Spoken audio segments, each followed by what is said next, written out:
Segundo Crônicas, capítulo de número 31. Eu vou dar aquela revisada, mas nós vamos para o capítulo 32, viu? Amém? Vamos terminar 31 e vamos ver se dá para passar para o 32. Se não der, aí nós no domingo passaremos. Mas eu creio que vai dar. Pelo menos acredito eu. Vamos lá. Nós, no culto passado, falamos sobre o rei Ezequias. Ele que mandou abrir o templo, quem lembra? Mandou abrir o templo que estava fechado. O templo foi fechado pelo rei Acás, seu pai. Nós aprendemos que o templo somos nós, sim ou não? Que nós não podemos estar fechados, mas abertos para Deus. Amém? Templo fechado quer dizer atividade encerrada. Ou seja, crente desviado, crente frio. Quando teu coração está fechado para as coisas de Deus, seja para ir à casa do Senhor, seja para ler a Bíblia, seja para orar, seja para evangelizar, para tomar decisões que são necessárias, que são úteis para a tua transformação de vida, são resoluções que Deus espera que você tome há muito tempo, mas com o coração fechado você nunca vai tomar. E por que o coração se fecha? Por que o templo foi fechado? Acás era um rei mau, Acás era um rei mau. Mau no sentido duplo da palavra. Eu vou dizer por que duplo, porque ele era mau para ele e mau para as pessoas que estavam com ele. Ele só fez o que era mal. Mas tinha uma pessoa que foi criada dentro da casa dele, o filho dele, que olhou, viu toda a sua malignidade, toda as suas ações ruins, mas não se deixou conduzir por aquilo, que foi o rei Ezequias. O rei Ezequias preservou seu coração, guardou seu coração. E nós também ensinamos que, sobretudo, nós temos que guardar o nosso coração. Se a gente não guardar, a gente vai ser corrompido por todas as coisas que estão ao nosso redor, por todas as pessoas que estão ao nosso redor. E sempre tem gente para isso, sim ou não? Sempre tem coisas que nos conduzem à perdição. A Bíblia diz que há caminhos que para o homem, está lá em Provérbios, né? Parecem ser caminhos bons, mas são caminhos de morte. Então você até imagina que aquela pessoa seja boa para você, que aquele emprego seja bom para você, que aquela determinada situação seja conveniente para a sua vida, mas lá no final você percebe pelos acontecimentos, tá? Você podia até usar aquela inteligência, né, que eu falei brincando, o famoso Simancol, né? E perceber que se está indo ruim é porque não é um caminho bom, né? A árvore boa não gera fruto ruim, a árvore ruim nunca vai gerar um fruto bom. Então, se você abrir os olhos espirituais, você vai perceber o que não está certo, o que não está correto. E você já deve se converter do mau caminho. Você não precisa ir até o final. Tem gente que parece que quer chegar lá no fundo de poço, ainda cavar mais um pouco.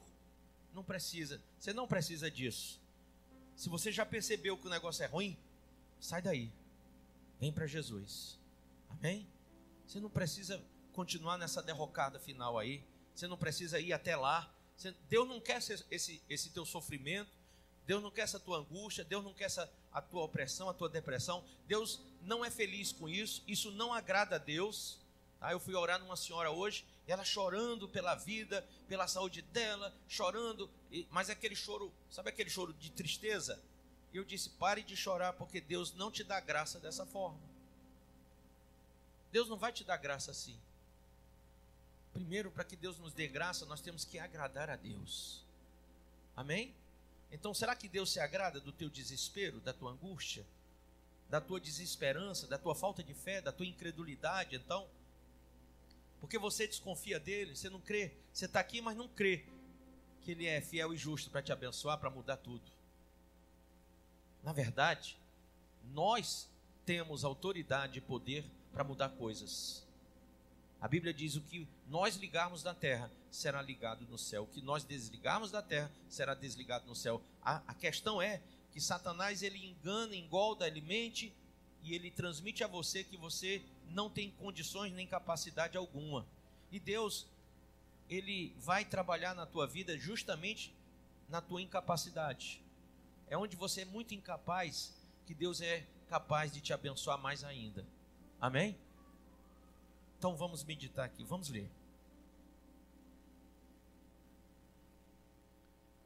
No capítulo 29 até o versículo do 1 ao 11, nós vimos que ele manda abrir o templo. Diga, ele abriu o templo, depois ele purifica o templo, do 12 até o 19, ele purifica o templo. E nós paramos justamente no 19, quando ele e os levitas e os sacerdotes refazem todos os utensílios que haviam sido destruídos por Acás. Nós falamos nessa parte que o que era ruim, que estava no templo, que Acás colocou, que era maldição, eles tiraram. E tudo aquilo que fazia parte do templo, que era bênção, eles repuseram novamente. Eles refizeram e repuseram lá no lugar, no seu devido lugar. Amém? Pronto.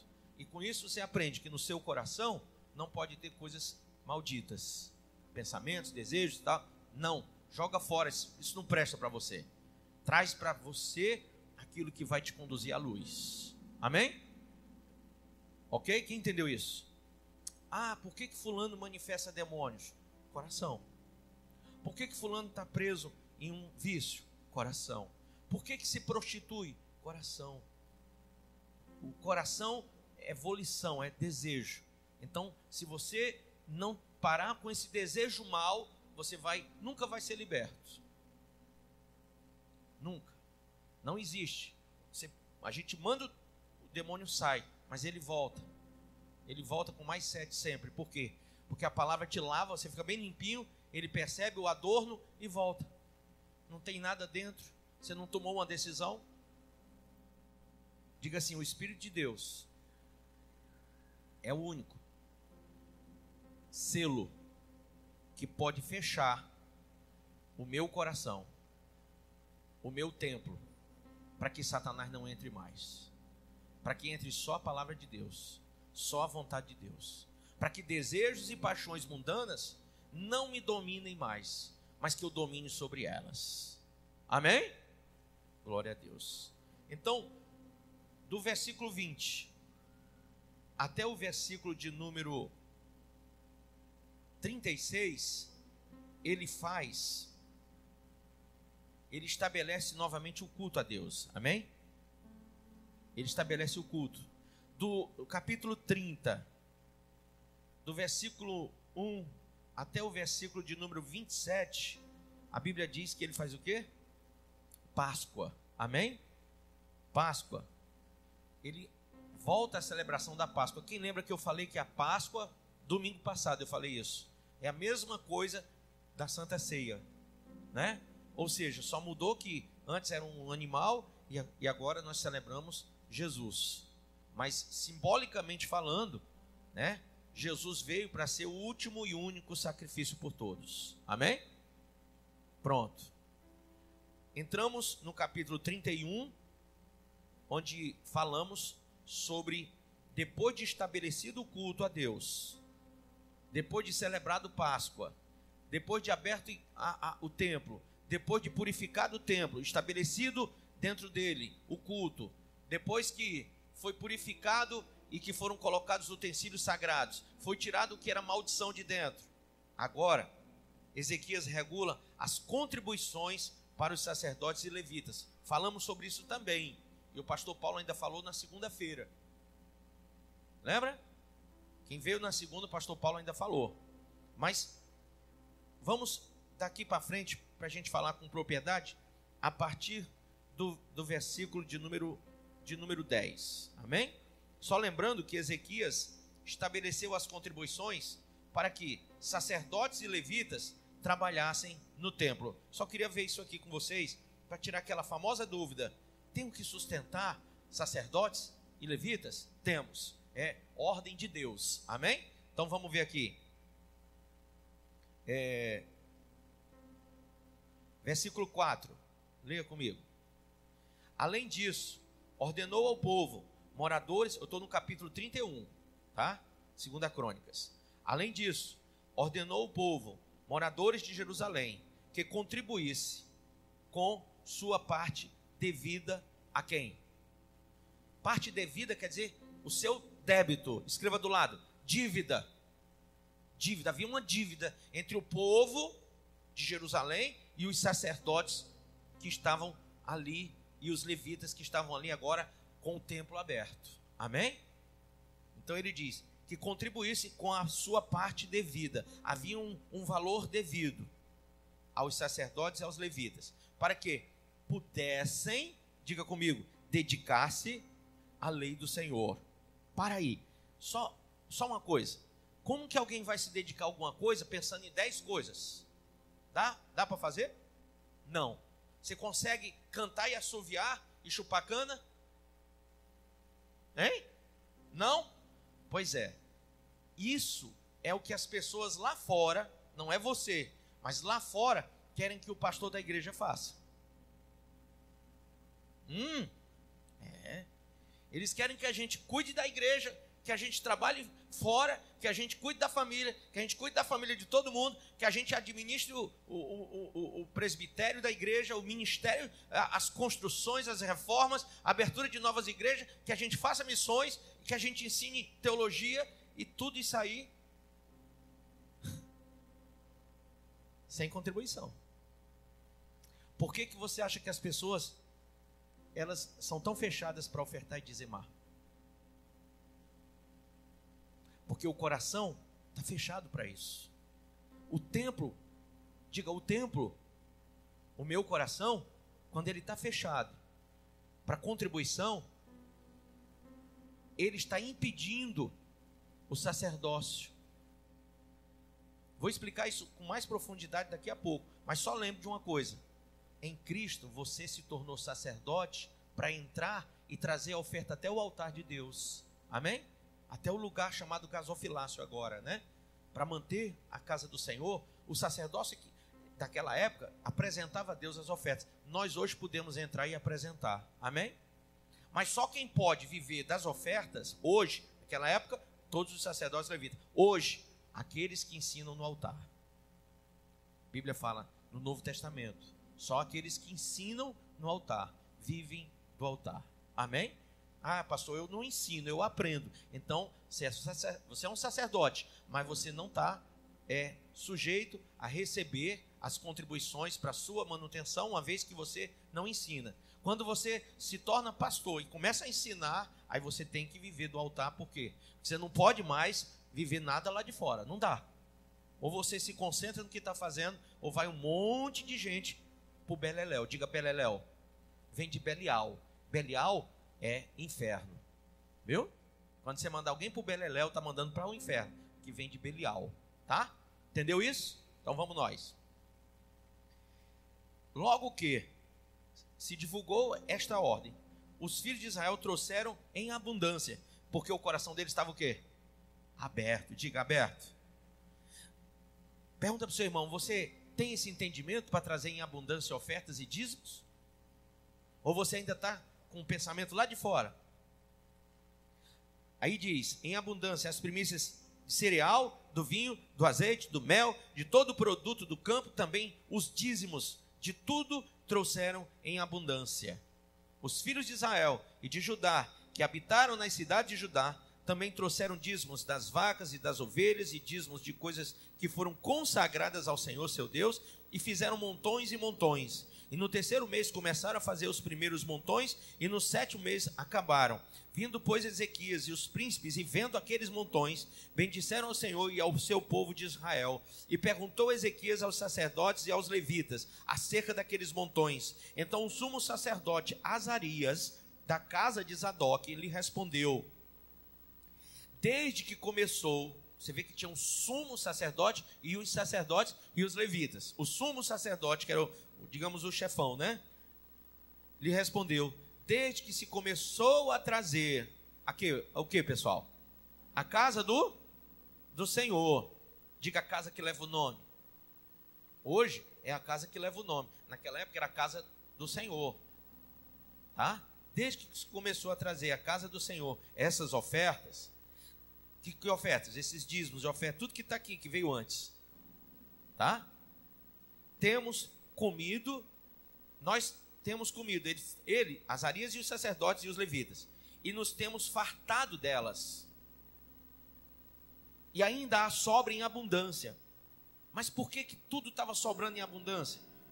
Diga comigo, porque o Senhor, de novo, porque o Senhor abençoou ao seu povo, e essa grande quantidade é o que sobra. Amém? Amém? Então ordenou Ezequias que se preparassem depósitos na casa do Senhor. E uma vez preparados, recolheram neles fielmente as ofertas, os dízimos e as coisas consagradas.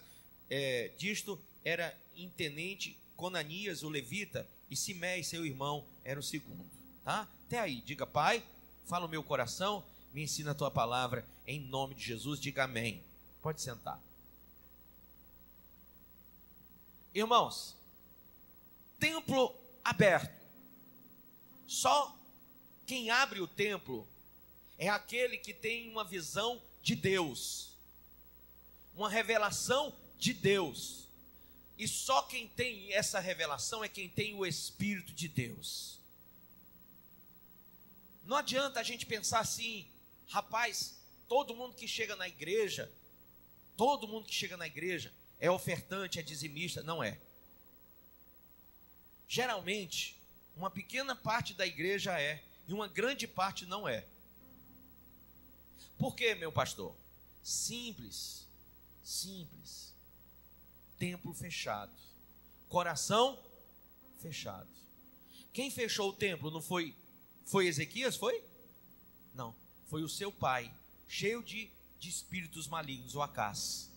Quando nós ouvimos a voz do inferno, como Acás ouviu, ele fez sacrifício a Moloque, com criança, inclusive filhos dele também. Ele serviu aos deuses da Síria.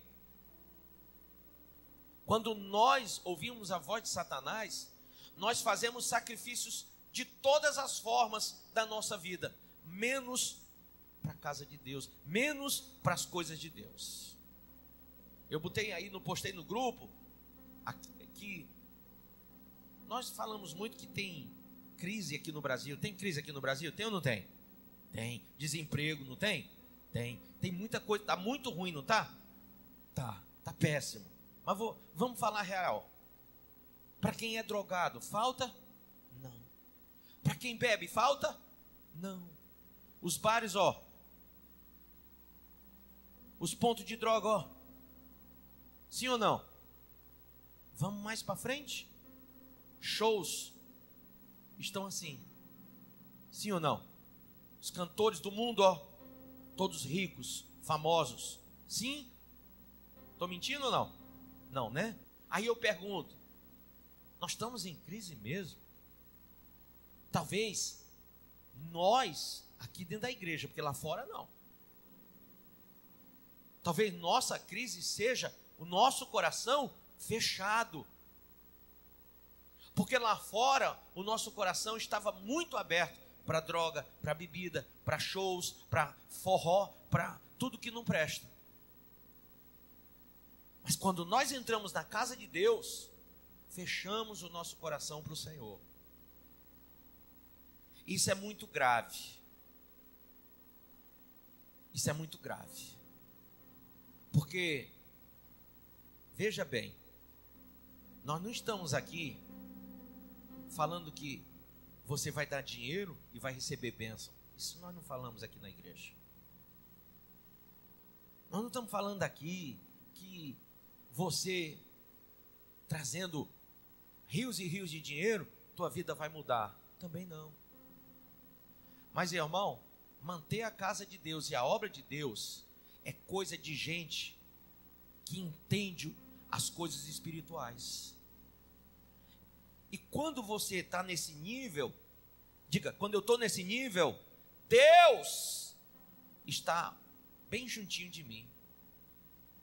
O Espírito Santo está aqui, selando tudo, dando aval. Então, na verdade, muitos estão na igreja, mas não entendem o valor do que seja dizimar e ofertar. Ezequias deu ordem ao povo que fizessem as contribuições que eram devidas, não as contribuições que eram apenas ordenadas por ele, mas devidas. O que ele disse ao povo? Gente, vocês querem sacerdotes? Vocês querem pastores? Vocês querem? Aí eles disseram, queremos. Então vocês vão ter que manter. Isso é devido. Amém? Isso é devido. Então, nós temos que amadurecer, porque não há nada nesse mundo que a gente não tenha que manter. Sim ou não? Quem comeu hoje? Levanta a mão. Manteve o mercantil, a padaria, um monte de gente foi mantido pela alimentação que você comeu hoje. Está entendendo? Quando você vai em qualquer canto, para sair do canto para o outro, que você pega um ônibus, você está mantendo alguém, uma empresa, um cobrador, um motorista, você está mantendo alguém. Então, para onde você vai? Eu vim no meu carro. Você manteve o dono do posto de gasolina, o dono da fábrica do automóvel que você comprou, entendeu? O dono da loja de pneu que você gastou, porque tudo que você gasta, alguém vai ter que repor, não vai? Então você está mantendo estruturas. E quando você trabalha para alguém, ou alguém te paga o salário, ele te paga porque ele tem que manter você, para que você mantenha ele, e essa troca faz com que ele e você comam. Quem está entendendo isso? Isso é a vida, não é? Agora, quando Jesus disse, o meu reino não é desse mundo, ele estava falando do reino da eternidade. A promessa é morar lá. Mas quando ele falou para os discípulos dele, e os chamou de apóstolos, apóstolo, diga apóstolo, vem da palavra grega apócleon, diga apócleo. Apócleo quer dizer mensageiro, apócleo, mensageiro. Então, quando ele os ordenou como mensageiros do evangelho, apóstolos do evangelho, ele disse, enquanto eu estiver com vocês, vocês não precisam carregar a bolsa. Por quê? Porque Jesus tinha já uma estrutura, tinha o tesoureiro, tinha o ministério dele era bem organizado. Mas quando eu não estiver com vocês, vocês vão ter que carregar o alforje. Vocês vão ter que andar com ele. Por quê? Porque aí cada um vai ter que arrecadar para se manter no seu chamado, no seu ministério. Amém? Olha o que Jesus está ensinando para os seus apóstolos. E como é que era mantido esse povo? Se você for lá em Atos capítulo 4, você vai ver que haviam ofertas muito numerosas para manter a igreja primitiva. Entendeu? Então, não é simples. Paulo fala lá em Coríntios 9 também sobre a oferta, sobre a necessidade da oferta, sobre plantar e colher, sobre quem dá mais, colhe mais, quem dá menos, recebe menos. Tudo isso aí a Bíblia fala. Mas nós temos que entender o rei Ezequias. Quando ele diz, olha, vocês vão dar o que é devido, ele está dizendo, amadureçam. Nós estamos estabelecendo a casa de Deus, nós estamos estabelecendo a obra de Deus, nós estamos reabrindo o templo, nós estamos agora cultuando o nosso Deus, e para fazermos isso, temos que contribuir com aquilo que é devido. Amém? Amém? Quem entendeu isso? Mas não entenda com negócio de troca, nem com negócio de avareza, porque a avareza é idolatria. Quando eu sou avarento, não quer dizer que eu só penso no dinheiro, não. É quando eu coloco o dinheiro acima de Deus. Isso é avareza. Tudo que eu coloco acima de Deus é idolatria. E quando o dinheiro está acima de Deus, é avareza. Paulo disse a Timóteo assim, Timóteo, toma cuidado, porque o dinheiro é raiz de todos os males. E por causa dele, muitos transpassaram a si mesmos com muitas dores e até se desviaram. Então, tenha cuidado, porque o dinheiro ele pode corromper você. E já talvez você que nem tem muito já esteja corrompido. Por quê? Porque você fecha o templo na hora que ouve a palavra oferta e dízimo, quando deveria estar o quê? Aberto. Aberto. Amém? Quem me entende isso com o ouvido duro? Duro, bem duro. Eu estou tentando falar o seu coração. Tá duro o ouvido? Ou tá bom de ouvir? Tá bom? Tá? Eu estou tentando falar o seu coração. Por quê? Porque essa palavra aqui, que eu estou ensinando, gente, isso aqui é coisa para gente que come baião de dois, rapadura, toicinho e carne do sul. Entendeu? Aquela carne do sol bem dura. É para crente que sabe mastigar. Menino, banguela, não consegue comer isso aqui não. Criança vai engasgar. E olha se não morrer engasgado. Só quem entende isso aqui é quem tem dente para mastigar. Viu? Mas você prefere que eu pule essa página da Bíblia ou que você aprenda para cultuar Deus? Então aprenda. Porque oferta quer dizer aproximar. Sabia? Ofertar é aproximar. Quando eu me dou. E a Bíblia diz que dando é que se recebe. Porque quando eu me dou, eu recebo a salvação. Amém? Eu tenho que me doar para Deus, para que Ele me dê o dom supremo da salvação. Se eu não me entregar corpo, alma e espírito para Deus, eu jamais verei o Senhor. Amém ou não amém? Ah, pastor, já entreguei o corpo. Isso quer dizer o quê? Saiu do pecado. Eu já entreguei o espírito. Quer dizer que você já está ligado para ir morar no céu. Você está querendo ir para lá. Você está assim, sabe? O espírito é esse. Entreguei minha alma. Vamos ver. A tua vontade é a vontade de Deus? Você está praticando a vontade de Deus? Você está debaixo, submisso à orientação da sã doutrina? Ah, pastor, tem horas que sim, tem horas que não. Então você ainda não se entregou por completo. Por isso que a Bíblia diz que a nossa entrega tem que ser completa. Vocês vão encontrar Deus quando buscar de todo o seu coração. Templo aberto. Tá? Templo aberto. Eu já vi crente chegar e bater boca. Bater boca. Tá? Então, não adianta. Eu não entro em discussões vãs. Mas tem muita gente que quando chega nessa parte aqui, meu Deus. Agora, eu estou lendo cabalmente que os sacerdotes viveram bem. Foram mantidos bem. Não estavam passando fome, estavam com sobras. E por que eles estavam vivendo bem?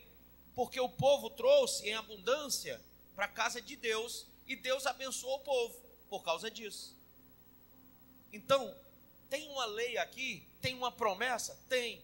Na casa que leva o nome. Quando você é abundante nesse lugar, lá na tua casa tem abundância também. Amém? Quem entendeu isso? A Bíblia diz, eu nunca vi um justo desamparado ser. Amém? Eu nunca vi um justo mendigar o pão, nem a sua descendência. Então, se você crê na Bíblia, creia nisso. Depois que o povo trouxe em abundância, que os sacerdotes levitas e o sumo sacerdote tiveram abundância, eles declararam, olha, foi sabe por quê? Que o povo trouxe em abundância, formaram-se montões, e Deus abençoou o seu povo. Isso é profético. Lá em Ageu, capítulo 1, a Bíblia diz que o templo tinha sido destruído, e templo destruído não tem culto. Ageu quer que o povo reconstrua o que estava destruído. O que é que ele faz? Ele primeiro exorta. Deus exorta através do profeta Ageu dizendo, vocês, sabe qual é o problema? É que vocês, em vez de construir o meu templo, vocês estão construindo a casa de vocês primeiro. Enquanto vocês estão ajeitando tudo na casa de vocês, a minha casa está ficando deserta. E ele fala o que para o povo? Trazei primeiro para a minha casa, para que dela eu me agrade. E eu me agradando dela, vocês serão abençoados. Mas até que vocês façam isso, o vosso bolso, a vossa sacola, alforge é um saco furado. Vocês pensam em levar para casa muita coisa, quando vão ver, não tem nada. Quem trabalha o mês todinho, pensando que vai arrecadar e não consegue. Pai, que miséria é essa? Pronto. Você está entendendo? É que a sua prioridade não é a casa do Senhor, é a casa que você mora. E nós cristãos, servos de Deus, com o templo aberto, com o coração aberto, entendemos que primeiro o reino de Deus e a sua justiça. Amém? Amém? Então vamos lá. Deixa eu fazer uma pergunta. Se você fizer um cálculo matemático entre o que você ofertou esse mês, estamos no final do mês? Estamos? Hoje é o último dia? Penúltimo? Então dá para falar já. Entre o que você ofertou e dizimou esse mês, oferta e dízimo, e entre tudo que você gastou com você, com as suas vontades, com os seus desejos. Vou nem falar vício não, porque tem uns que tem, né, ainda. Tem uns que não, mas tem outros que já se libertaram. Mas aonde foi mais empreendido o dinheiro? Aonde você mais falhou? Quem entende o que eu estou falando? Com o coração aberto. Estou falando ao coração. Pastor, o senhor está me cobrando alguma coisa? Nada. Nada. Quem acusa é o diabo. E eu, se eu for ganhar dinheiro como cobrador, eu morro de fome, que eu não sei fazer isso. Todo mundo que me conhece sabe, quando alguém me deve, eu travo. Eu não sei cobrar. Então, não estou aqui cobrando você. Eu estou te ensinando que há uma lei espiritual na casa que leva o nome de Deus. Deus tem zelo por esse lugar, amém? Amém? Então, quando você olha para cá em primeiro lugar, e você entende, o cara lá de fora, não importa com ele, importa você que está aqui dentro aprendendo. Quando você coloca esse lugar aqui como primícia, como lugar de valor, rapaz, muda tudo na sua casa. Lembra de Obed? Obed deu valor às coisas de Deus. A arca estava lá, ele se apaixonou pela presença de Deus, né? O Shekinah de Deus, a presença. Ele sentiu a glória, o kavod, ficou lá grudado. Enquanto ele estava lá, o que aconteceu com a casa dele? Tudo prosperou, porque ele ficou ligado com Deus. Como é que você vai ligar financeiramente a sua vida com Deus com o coração fechado para o dízimo e para a oferta? Para manter as coisas de Deus, as pessoas que trabalham a teu favor na obra de Deus. Amém? Quem entendeu isso? Aqui não tem negócio sabe? Nós temos que tirar esse folclore. É um folclore diabólico. Quem aqui não já disse para a sua mulher, ou para o seu marido, ou para o seu pai e sua mãe, ou ouviu do pai e a mãe essa frase: já vai levar dinheiro para a igreja? Já vai levar para o pastor? O pastor já vai roubar teu dinheiro? Quem já ouviu essas coisas? Levanta a mão, sério, pode falar. Já? Então, você sabe o que eu estou falando. Mas, irmão, isso aí é o folclore do diabo. Enquanto o crente está amarrado com isso aí, com essa ideologia satânica, ele deixa de prosperar espiritualmente. Ele fica com o coração fechado para aquilo ali. Você já notou que quando alguém diz: ei, fulano, eu tenho um presente para ti, o que é que você faz? Sorri. Sim ou não? Quando alguém bate na tua porta e diz isso, aí você diz: quem é? Aí o cara diz: o galego.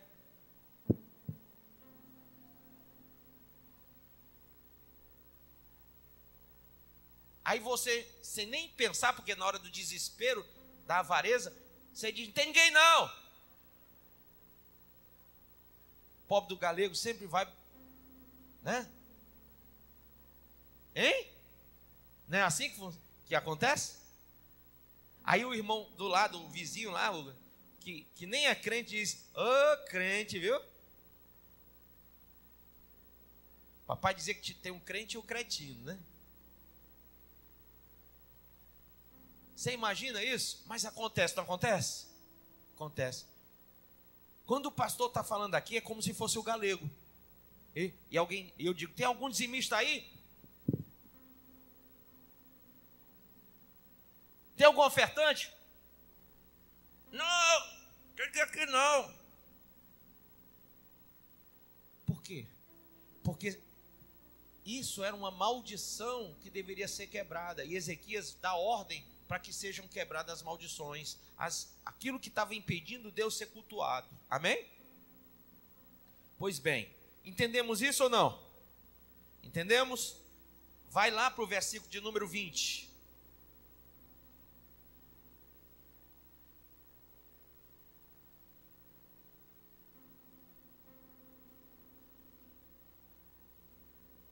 Posso? Assim fez Ezequias em todo o Judá, fez o que era o quê? Bom, o que mais? Reto, o que mais? Verdadeiro perante o Senhor seu Deus. Então aprenda isso. Faça o que é bom, o que é reto e o que é verdadeiro perante o seu Deus. Deus vê todas as coisas. Deus ouve todas as coisas. Não adianta você fazer o que é bom, o que é reto, o que é verdadeiro. E não, você tem que fazer isso porque você entende que Deus está olhando. Não você fazer só para mostrar para o outro. Você tem que fazer porque Deus está vendo. Amém? Versículo seguinte. Em toda a obra, toda a obra. Quem quer ser abençoado em tudo que faz? Ok. Em toda a obra que começou no serviço da casa de Deus, na lei e nos mandamentos, para buscar seu Deus, de todo o coração o fez, e o que? Prosperou. Então, quando você vai fazer, faça de todo o coração. É nisso que Deus abençoa e prospera você. Entendeu não? Não, eu vou dar porque vai ficar chato. Eu estou aqui, o pastor está olhando para mim. Não adianta. Faça de todo o coração. O dízimo e a oferta é de todo o coração. Tem que ser uma celebração dentro de você. Quem já viu uma piada que quase morre de rir? Já passou por essa? Eu uma vez quase que eu desmaio. Que eu sou frouxo para rir. Entendeu? Então, irmão, o dízimo e a oferta para quem está com o templo aberto para Deus, ele é como aquela piada. Você fica sorrindo de alegria. Não estou vendo ninguém sorrir. Mas cheio do Espírito Santo você sorri. Repleto do Espírito Santo você sorri. Dominado pelo Espírito Santo você sai dando gargalhada nesse lugar. Quando eu falar em dízimo e oferta. Isso é um povo que tem o templo aberto. Amém? Então, aprenda que a alegria do Senhor é a nossa força. Se alegre com essas coisas e você vai ser forte espiritualmente. Amém? Fica alegre. Toda vez que você ouvir a palavra dízimo e oferta, pense que você está ouvindo aquela palavra gol do seu time que você torce. Pense que você está ouvindo aquele chamado para aquela coisa que você mais gosta de comer. Pense que você está ouvindo o sim da pessoa que você ama. Amém ou não? Você tem esse entendimento espiritual sobre o dízimo e a oferta? Ezequias passou isso para o povo. Amém?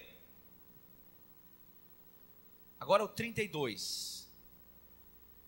Depois dessas coisas e desta fidelidade, veio Senaqueribe, rei da Síria, entrou em Judá e acampou-se contra as cidades fortificadas e intentou apoderar-se delas. Vendo, pois, Ezequias que Senaqueribe vinha e que estava resolvido a pelejar contra Jerusalém, resolveu, de acordo com os seus príncipes e os seus homens valentes, tapar as fontes das águas que havia fora da cidade, e eles o ajudaram. Escreva do lado. Depois da fidelidade, veio um ataque. Porque o inimigo, ele estava vendo que Ezequias estava prosperando em tudo. Então foi o que ele fez? Vou atacar Judá. Vou sitiar Judá. Vou ficar acampado ao redor. Vou atacar Ezequias. Amém ou não amém? Quem entendeu isso? Veio o ataque. Aí tem muita gente que diz assim: poxa, eu estou sendo fiel, como que vem ataque? Irmão, sempre vem ataque. Seja por fiel e seja por infiel. Mas o fiel, ele sempre vai vencer, o infiel não. Amém? Ataque vem na minha vida, na sua, independente de você ser dizimista, ofertante ou não. Não tem nada a ver. Agora, quem é que vence? Só quem tem a mão de Deus a seu favor. Amém? Vamos lá. Vendo, pois, Ezequias, que Senaqueribe vinha e que estava, verso 2, resolvido a pelejar contra Jerusalém, ele resolveu, de acordo com seus príncipes e os seus homens valentes, ele reuniu todo mundo, tapar as fontes das águas. O que a água traz? Para quem vem lá do deserto. O cara vem lá do deserto, marchando, sol quente, tal. Acabou. O que ele quer? Água. Água dá o quê? Hein? Dá o quê? Força. O cara está lá, ai, que sede, bebe água, fica o quê? Forte. Pastor, eu sinto força com um pedaço de galinha, um pedaço de carne. Calma. Se tu tiver com sede, tu não quer nada para comer, tu só quer algo para beber. Tenta comer alguma coisa com a boca seca, nem desce. Vocês estão entendendo? No deserto, a boca fica queimada, seca. Se desse um boi assado, eles não pegavam. Porque eles queriam o quê? Água. Água, primeiro água. O que é que Ezequias inteligentemente faz? Tira a água. Vamos fechar a passagem da água para eles não beberem água. Sem água eles vão ficar impossibilitados de comer. E se eles não têm possibilidade de comer, eles vão ficar o quê? Fracos. Amém ou não amém? Então, diga para o seu irmão, não dê água para o seu inimigo. O diabo, ele tem sede da tua alma. Ele tem sede de acabar com a tua raça. Ele tem sede de acabar com o teu casamento. Ele tem sede de destruir a tua vida. Aí você fica dando água para ele.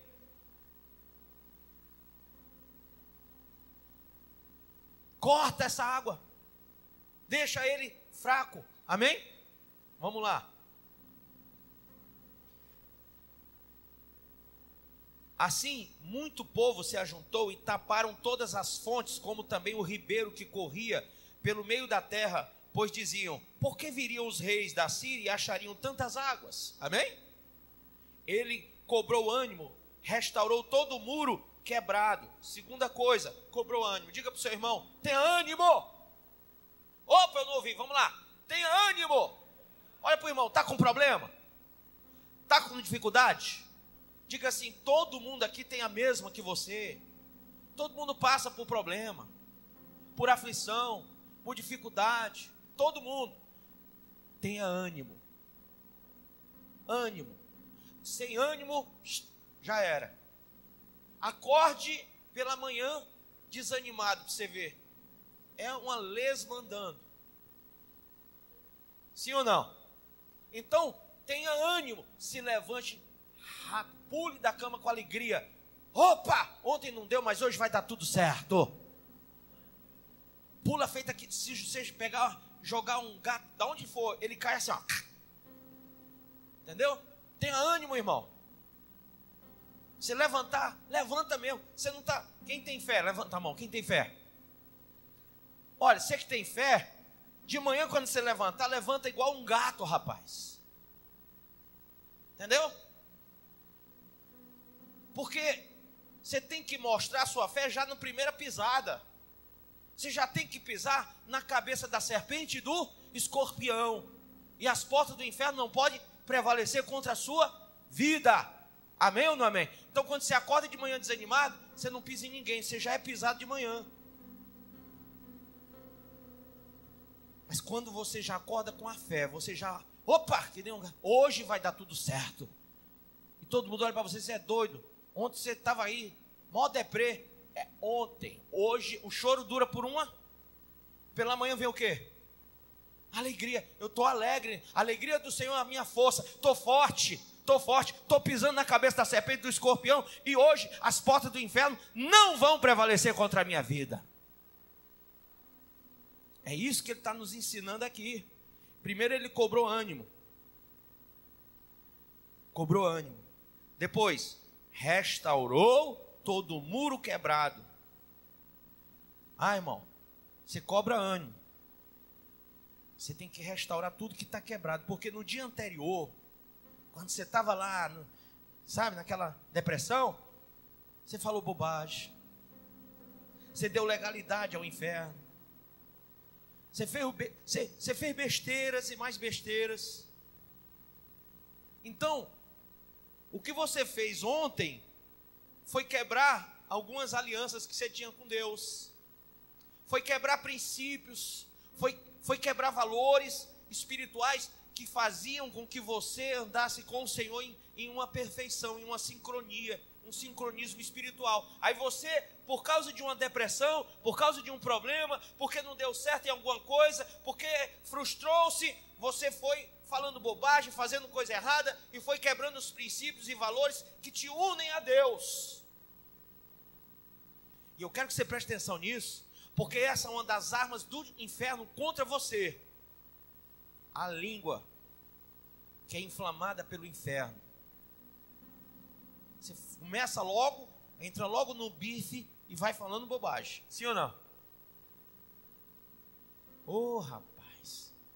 E aí você fala no ouvido da mulher, a mulher que você deveria ser o cabeça.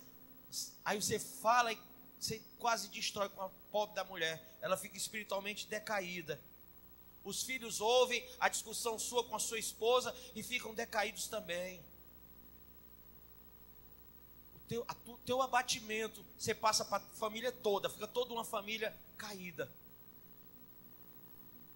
Agora, acordou com fé, meu filho? Vai ter que restaurar tudo que foi quebrado. Você vai ter que ser pastor da sua mulher, dos seus filhos, dos seus vizinhos que ouviram a confusão. Entendeu? Das pessoas que você escandalizou. Você vai ter que restaurar. Quem você desviou por causa do teu desânimo, do teu descompromisso naquele dia anterior, naquele momento passado. Você vai ter que restaurar essas coisas. Perante Deus, você vai ter que restaurar princípios e valores que você não pode abrir mão deles mais. Amém? Mas lembre-se, você não falou só para Deus não, você falou para a gente ouvir. Não foi só perante Deus, foi perante os homens. Então você vai ter que consertar essa coisa toda. Restaurar muros. Muros quebrados, diga muros quebrados.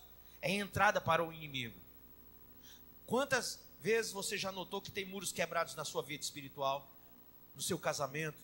Por deslealdade? Né? Então, muros quebrados. Você tem que reconstruir esses muros que foram quebrados. Eles são danosos, porque são espaços abertos para que o inimigo entre na sua vida e destrua você, e destrua sua possessão, sua casa.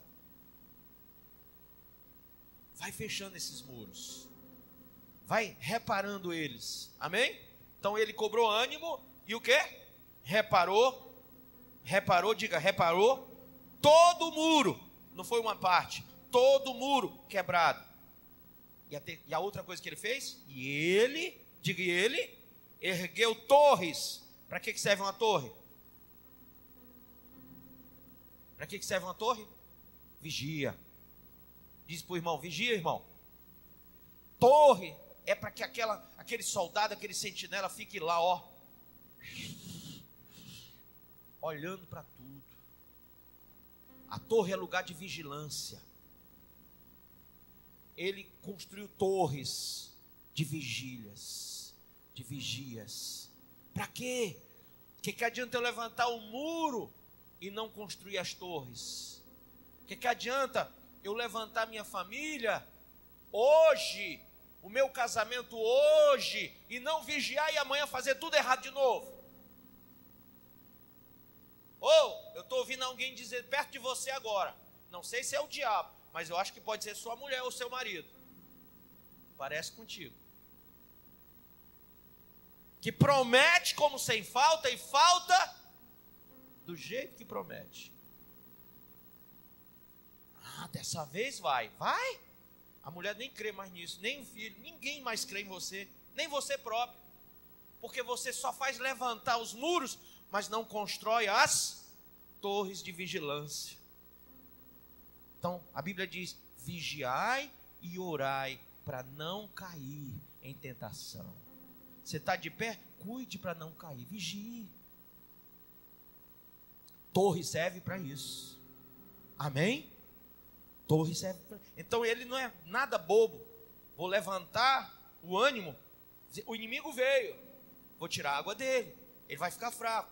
Não vou só fazer, vou reparar os muros. Tudo que eu quebrei, tudo que está quebrado vai ser reparado. Mas eu também vou colocar torres de vigia. Por quê? Porque eu sei que a gente tem que vigiar o inimigo, tem que ver por onde ele vem, por onde ele quer atacar. Eu tenho que estar percebendo se ele está querendo atacar através de um filho meu, da minha esposa, do patrão, que chega cheio de cão, às vezes na empresa, querendo humilhar todo mundo. Um colega de trabalho, uma pessoa na rua, às vezes uma pessoa te fecha no trânsito. Minha mulher sempre comigo do lado, quando alguém me fecha no trânsito, ela sabe que eu sou meio Van Damme nessa hora, aí ela vai e diz: vigia, varão, vigia.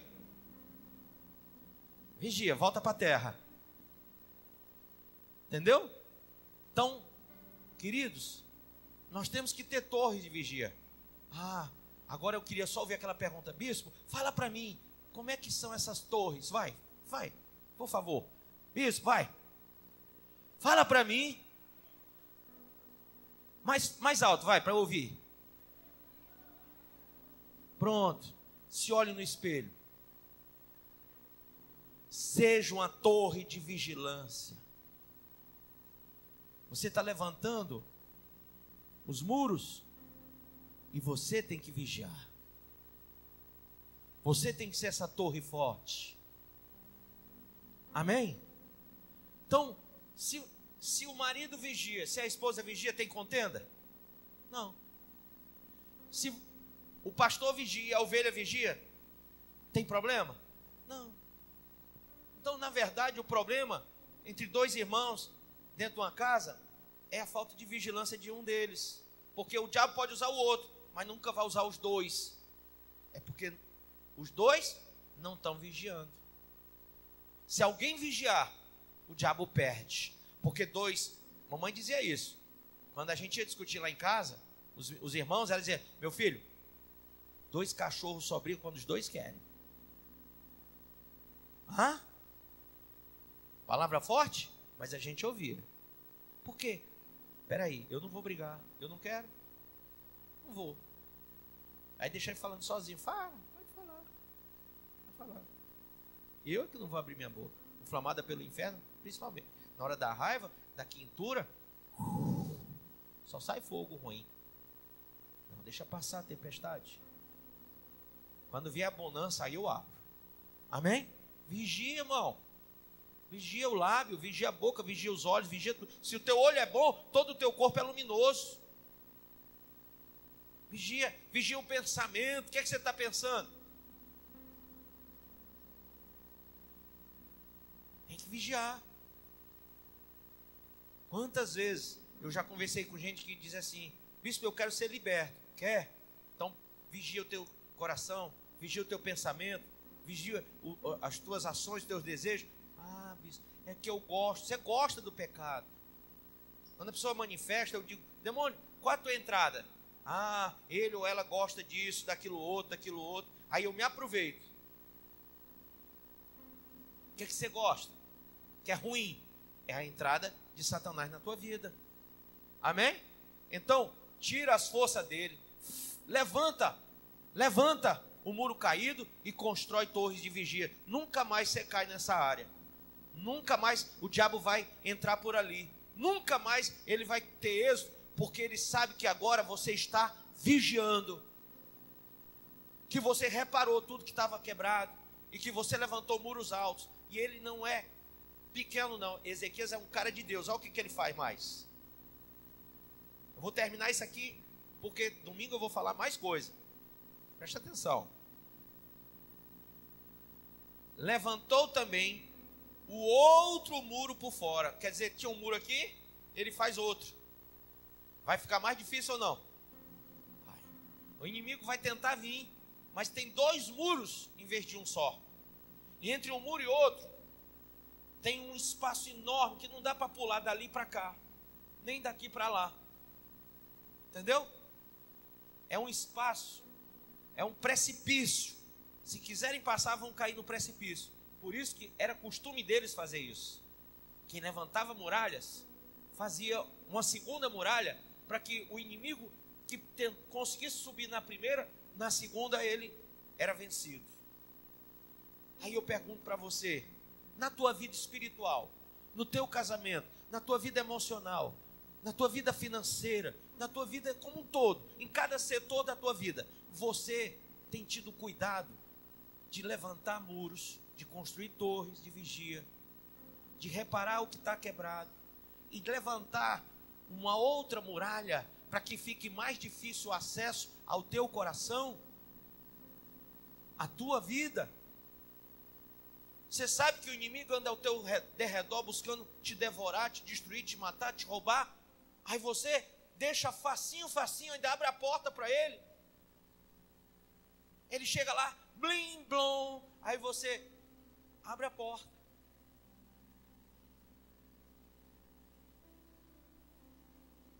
Irmão, construa uma segunda muralha. Deixa mais difícil para o inimigo. Bispo, quando é que eu construo essa segunda muralha? Meu irmão, revestimento de poder. Recebereis poder ao descer sobre vós o Espírito de Deus. Tá? Primeira coisa que você recebe quando aceita Cristo, o que é? Vamos lá? O sangue. Teu sangue garante a vitória. Lembra? O sangue. Sangue, você é lavado pelo sangue. Salvação só vem pelo derramamento do sangue de Cristo. Você recebe o sangue. Então o sangue é a primeira cobertura que você tem. Qual é a segunda? Qual é a segunda muralha? É o Espírito de Deus. Revestimento do Espírito. Amém? É o Paracletos. Deus em espírito e em verdade dentro de você. Dentro de você. Dentro de você. Não tem como o diabo vencer. Porque essa muralha é intransponível. Você quer garantir a sua vida eterna? Não receba só a água, que é a palavra, ou só o sangue. Receba o Espírito. A fé vem pelo ouvir a palavra, não vem? Vem. Pela fé, você ouve a palavra, você tem a fé te faz receber Jesus. O sangue vem, pronto. Salvação. Aquela hora, remissão de pecados, né? O sangue, ele vem para remir. Mas a garantia da vida eterna não está na remissão do sangue. Está no selo do Espírito. Amém? Então, primeiro você recebe a água para lavagem, para purificação. Você recebe o sangue para remissão. Mas você recebe o Espírito para ficar garantido para a vida eterna. A Bíblia diz que quem não nascer da água, arrependimento, e do Espírito, não vai para o céu. Não vai se salvar. Tem que ser uma coisa e outra. Tá? Todo mundo que nasce na água, no arrependimento, recebe o sangue. Mas nem todo mundo recebe o Espírito. E é como eu falei daquela carta. A carta só interessa para quem está endereçado. Quando você vem aqui na frente, cheio de problemas, de mazelas, de inimigos, de senaqueribes, e a gente ora, a gente prega a palavra, você recebe a palavra, vai arrancando coisas, lavando você. Aí você vem na frente, recebe o sangue vem, reme o teu pecado, você está livre da condenação do pecado naquela hora. Mas isso não quer dizer que você não vai sair e fazer besteira de novo. Porque a única coisa que te convence do pecado, do juízo e da justiça é o Espírito. Se você não recebe ele, você vai continuar fazendo besteira. Aí vai aquele crente, vem, pede perdão e peca de novo. Vem, pede perdão e volta de novo para o pecado. E vai e vem, vai e vem, vai e vem. E isso é pior do que novela mexicana. Pior. Olha, tem uma coisa que eu tenho pavor, é novela mexicana. O cara para morrer passa 10 capítulos. Quando você 10 dias depois, o cara... Você acabou de ouvir essa poderosa ministração da Palavra de Deus. Eu creio que sua vida foi abençoada. Eu quero que você ore comigo, profetizando sobre a sua vida a salvação que vem de Cristo Jesus. Ore conosco. Deus Pai, em nome de Jesus, nós te agradecemos por esta palavra. E que o Senhor possa abençoar a vida de cada um que nos viu, que nos ouviu nesse dia. Deus Pai, em nome de Jesus, que esta pessoa esteja agora entregando a sua vida, recebendo a salvação que vem do Senhor. Pois assim, Pai, nós profetizamos salvação, cura, libertação, em nome do Pai, do Filho e do Espírito Santo de Deus. Amém.